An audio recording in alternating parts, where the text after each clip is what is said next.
മനുഷ്യപ്രകൃതി എന്ന് പറഞ്ഞാൽ ഏത് കാര്യം ഭിന്നയാക്കാം എന്നുള്ളൊരു പ്രകൃതിയാണ്.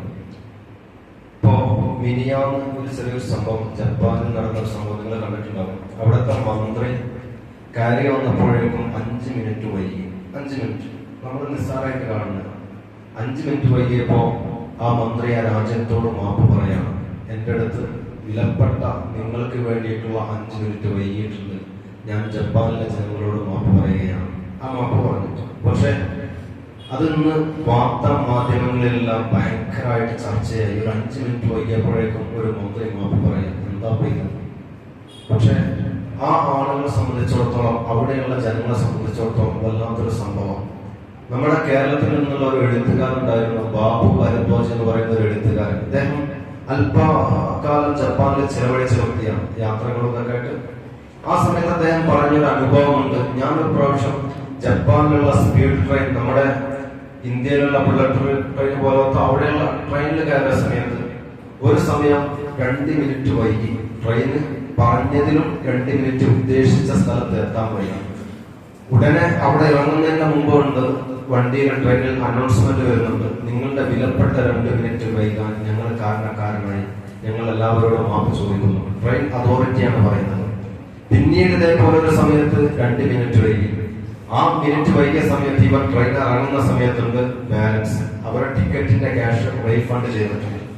അവരുടെ ടിക്കറ്റ് എടുത്ത 4 മിനിറ്റ് വൈകിയപ്പോൾ ഇതേപോലെ മറ്റൊരു യാത്രയിൽ 2 മിനിറ്റ് കൂടി കൂടുതൽ വൈകി, 6 മിനിറ്റ് വൈകി. അപ്പൊ ഇയാൾ അനുഭവങ്ങൾ ഇങ്ങനെ പറയാം. ഇയാളെ പറയുന്നത് 6 മിനിറ്റ് വൈകിയപ്പോ നോക്കുമ്പോ ട്രെയിൻ ഇറങ്ങുന്നതിന് മുമ്പേ സാൻഡ്വിച്ചും ചായയും അതേപോലെ ടിക്കറ്റിന്റെ ക്യാഷും.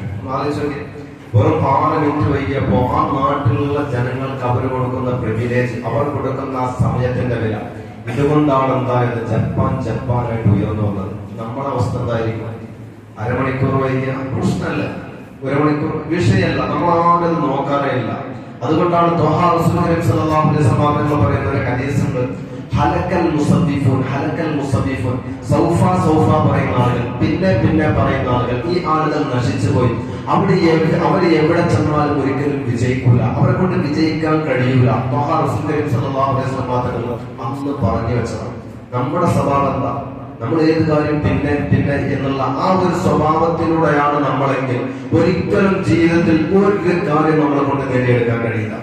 ട്രെയിനിൽ ബസ് എന്നല്ല, ഇത് നേരം വൈകുന്നതല്ല. നമ്മുടെ ജീവിതം, നമ്മുടെ സെൽഫ് കരിയർ ജീവിതമായിക്കോട്ടെ, സ്വന്തം ജീവിതങ്ങളായിക്കോട്ടെ, നമ്മളൊക്കെ ഒരു ലക്ഷ്യം വെച്ച് പോകുന്ന ആളുകളല്ലേ. പഠിക്കുന്നതും പ്രവർത്തിക്കുന്നതൊക്കെ എന്തോ ചില ലക്ഷ്യങ്ങൾക്ക് വേണ്ടിയാ. പക്ഷെ എങ്ങനെ ശ്രമിച്ചാലും ലക്ഷ്യത്തിലേക്ക് നമ്മളെ കൊണ്ട് എത്തിപ്പിടിക്കാൻ കഴിയൂല. കാരണം നമ്മൾ നാളെയുടെ ആളുകളാണ്. ആ നാളെയുടെ ആളുകളല്ല, ഇപ്പം എന്നതിലേക്ക് നമ്മൾ എന്ന് ചുരുങ്ങുന്നോ അവരെ വിജയിച്ചിട്ടുള്ളൂ, അവരെ കൊണ്ടേ വിജയിക്കാൻ കഴിയുകയുള്ളൂ. ഏത് ലക്ഷ്യങ്ങളാകട്ടെ, ഏത് വിഷയങ്ങളാകട്ടെ, പഠിച്ച് ഒരു ഭാഗത്തേക്ക് ഒരുത്തൻ എത്തുന്നുണ്ടെങ്കിൽ, ഏതെങ്കിലും ഒരു പൊസിഷനിൽ, ഒരു പോസ്റ്റിൽ അവൻ എത്തിച്ചേരുന്നുണ്ടെങ്കിൽ അവനിക്കൊരു ടൈം ടേബിൾ ഉണ്ടാകണം, ലക്ഷ്യം ഉണ്ടാകണം.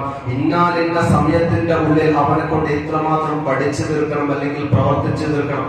ഈ ഒരു ലക്ഷ്യമില്ലാതെ അലക്ഷ്യമായിട്ട് പോകുന്ന ഒരുത്തനെ കൊണ്ടും ഒരു ലക്ഷ്യത്തിലേക്ക് എത്തിച്ചേരാൻ കഴിയില്ല, ഒരു കാര്യത്തിലേക്ക് പിടിച്ചെടുക്കാൻ കഴിയില്ല. അപ്പൊ നമ്മൾക്ക് കാര്യമായിട്ട് വേണ്ടത് ഹലക്കൽ മുസദ്ദിഫീൻ എന്ന് പറഞ്ഞ ഈ നാളെയുടെ ആളുകൾ ഒരു കാരണവശാലും നമ്മളാകാൻ പാടില്ല. ഏത് കാര്യം നാളെയുള്ളത് ഇന്ന് തീർക്കണം. പഠിക്കാനാവട്ടെ, പ്രവർത്തിക്കാനാവട്ടെ, ഏത് കാര്യം ഇന്ന് നമ്മളെ കൊണ്ട് തീർക്കാൻ കഴിയണം. ഇല്ലെങ്കിൽ ജീവിതം തന്നെ തോൽവിയാകും, ജീവിതം തന്നെ പരാജയമാകും. എവിടെയും നമ്മളെ കൊണ്ട് എത്തിപ്പിടിക്കാൻ കഴിയില്ല.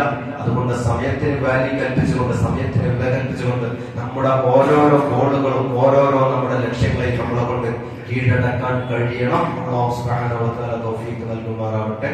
ആമീൻ. റഹ്മത്തുക യാ റഹ്മാൻ റഹീം. അസ്സലാമു അലൈക്കും.